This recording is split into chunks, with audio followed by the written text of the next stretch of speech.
Di video kali ini kita akan membahas kisah tokoh polisi terbaik Indonesia.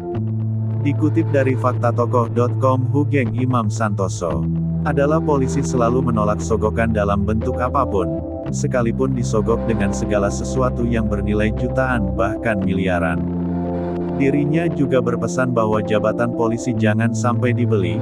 Mungkin kita masih ingat dengan candaan Kiai Haji Abdurrahman Wahid atau Gus Dur, yang pernah mengatakan bahwa hanya ada 3 polisi jujur di negeri ini.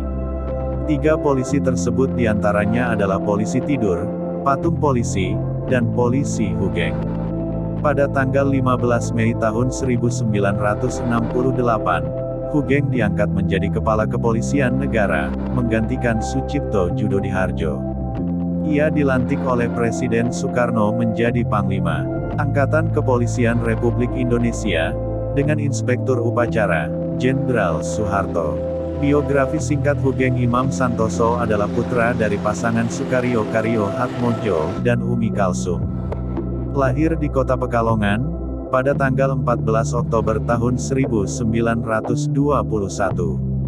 Beliau terlahir dari keluarga priai, di mana ayahnya adalah seorang pegawai atau amtenar pemerintah Hindia Belanda. Sejak kecil, beliau memang bercita-cita ingin menjadi polisi. Kedisiplinannya pun mulai terlihat semenjak ia kecil. Kisah perjalanan Hoegeng menjadi polisi memang tidak mudah, dan banyak menghadapi berbagai rintangan. Namun, Hoegeng mampu menjalani hidupnya dengan tetap gigih dan berusaha. Sebelum ia menjadi Kapolri, ia sempat naik pangkat sebagai Komisaris Jenderal Komjen Polisi atau Bintang 3 pada tanggal 1 Mei tahun 1968. Semenjak menjabat sebagai menteri, ia memang dikenal jujur, disiplin, dan tegas. Ia tidak mau menerima hadiah seperti mobil dinas yang baru, selagi mobil yang lama masih bisa digunakan. Apalagi, saat ia menjabat sebagai Menteri Iuran Negara, ketika ia diminta pindah ke rumah dinas yang sangat besar, ia justru menolak. Alasannya, karena rumah pribadi yang sedang ditempatinya itu sudah cukup bagi dirinya. Ia memiliki prinsip, bahwasanya tugas dia adalah mencari uang untuk negara, bukan untuk menikmati uang negara demi kepentingan pribadi. Pada masa kepemimpinannya sebagai Kapolri, terdapat perubahan dan pembenahan pada struktur organisasi di tingkat Mabes Polri. Selain itu, Hoegeng juga memprakarsai sebutan Kepala Kepolisian RI Kapolri, setelah sebelumnya dikenal dengan nama Panglima Angkatan Kepolisian RI Pangak. Beliau memiliki prinsip, sebagai seorang polisi, jangan sampai menyerah dalam memberantas segala kejahatan, perjudian, kriminalitas, bahkan menentang keras suap-menyuap. Ia selalu bertindak berani dan jujur dalam menegakkan keadilan di sekitar masyarakat.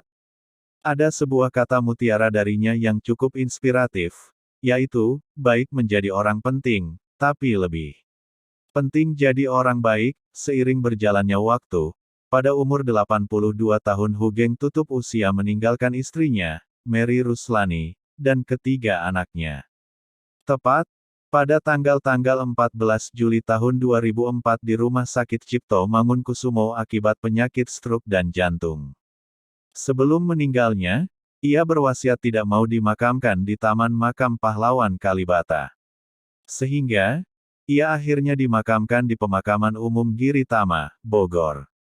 Atas jasa-jasanya, nama Hoegeng kini diabadikan sebagai nama stadion di kota kelahirannya, yaitu Stadion Hoegeng Kota Pekalongan.